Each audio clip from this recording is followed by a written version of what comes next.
மகாபாரத போரில் பாண்டவர்களை காப்பாற்றியது கிருஷ்ணர் மட்டுமல்ல, அவர்களின் பரம எதிரியான துரியோதனனும் தான் என்று சொன்னால் நம்புவீர்களா? ஆச்சரியமாக இருக்கிறதா? எதிரியே அறியாமல் பாண்டவர்களின் உயிரை காப்பாற்றிய அந்த விசித்திரமான சம்பவம் எப்படி நடந்தது?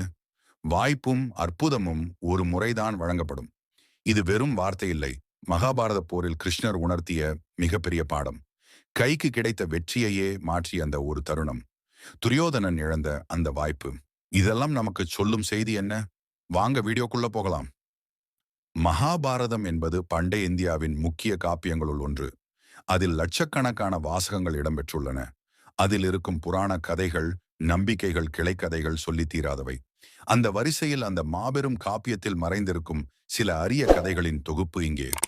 கௌரவர்கள் பாரத போரில் கொஞ்சம் கொஞ்சமாக தோற்று வந்த வேளை. பீஷ்மர் தன் முழு பலத்தையும் இதில் பிரயோகிக்கவில்லை என்பது துரியோதனின் எண்ணம். இதனால் கோபம் கொண்ட துரியோதனன் பீஷ்மரை நோக்கி சென்று, நீங்கள் பாண்டவர் மேல் இருக்கும் பாசத்தால் இந்த போரினை உங்கள் முழு பலத்துடன் கையாளவில்லை என்று வசைப்பாடினான்.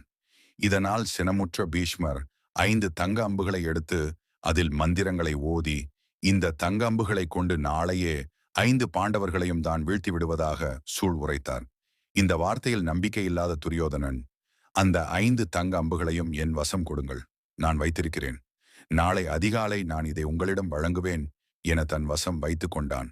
சூழ்நிலை இவ்வாறு இருக்க அந்த 5 தங்க அம்புகள் எவ்வாறு பாண்டவர்கள் மீது பாயாமல் போனது என்பதை அறிய வேண்டுமெனில் அதனுள் ஒரு கிளைக்கதை உண்டு.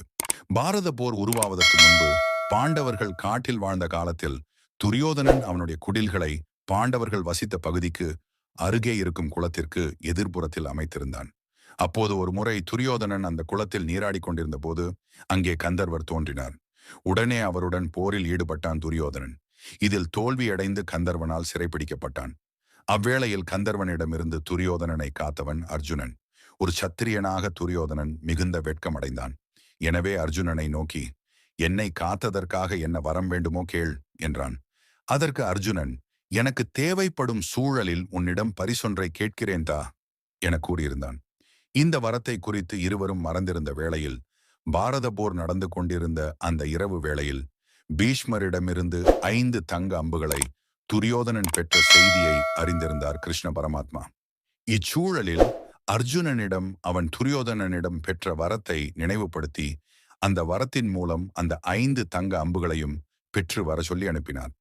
கிருஷ்ணரின் வார்த்தையை ஏற்று துரியோதனனிடம் சென்று அர்ஜுனன் 5 தங்க அம்புகளை பரிசாக கேட்டபோது அதிர்ச்சி அடைந்த துரியோதனன், இந்த தகவல் உனக்கு எவ்வாறு தெரியும் என கேட்டபோது, கிருஷ்ணரை தவிர வேறு யாரால் இதை சொல்ல முடியும் என பதிலளித்தான்.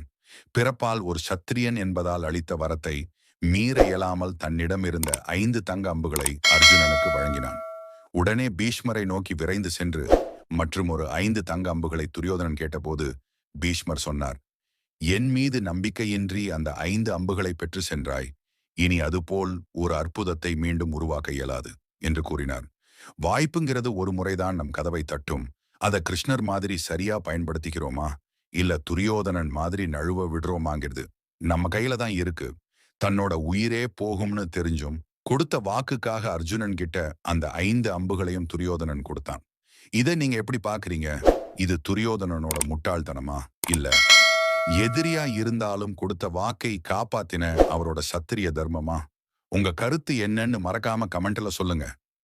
பிடிச்சிருந்தா லைக் பண்ணுங்க, உங்க நண்பர்களுக்கும் ஷேர் பண்ணுங்க. இதே மாதிரி இன்னும் நிறைய சுவாரஸ்யமான புராண கதைகளை தெரிஞ்சுக்க நம்ம சேனலை சப்ஸ்கிரைப் பண்ணுங்க. நன்றி.